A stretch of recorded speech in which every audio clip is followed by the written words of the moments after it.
একটি দলের প্রধান সারা দেশে বিভিন্ন জেলায় বিভিন্ন ধরনের কথা দিয়ে বেড়াচ্ছেন। তিনি কুমিল্লাতে এসে বলেছিলেন কুমিল্লাতেই বিজেট করা হবে, কিন্তু কুমিল্লাতে 26 বছর ধরেই বিজেট আছে। তিনি নীলফামারীতে গিয়ে বলেছেন নীলফামারীতে মেডিকেল কলেজ করা হবে, সেখানে অলরেডি নীলফামারীতে মেডিকেল কলেজ আছে।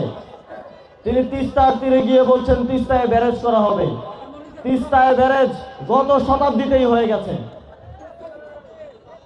যারা আপনার আমার কষ্টের কথা জানে না, প্রত্যেকটি জেলায় মানুষের কি কি সমস্যা আছে সেটা জানে না, তারা ক্ষমতায় আসলে তারা আপনার আমার এই দেশের জনগণের কোনো উপকারে আসবে না। যারা এই দেশকে জানে না, এই দেশের মাটি ও মানুষের কষ্ট জানে না, গ্রামে গঞ্জে অলিতে গলিতে আমার ভাই আমার বোন কোন কষ্টের মধ্য দিয়ে যাচ্ছে সেটা জানে না, সে এই দেশের কোনো সমস্যার সমাধান করতে পারবে না। সুতরাং আপনাদেরকে বেছে নিতে হবে রাজপথ থেকে, গ্রামগঞ্জ থেকে, অলি গলি থেকে উঠে আসা নেতৃত্বকে।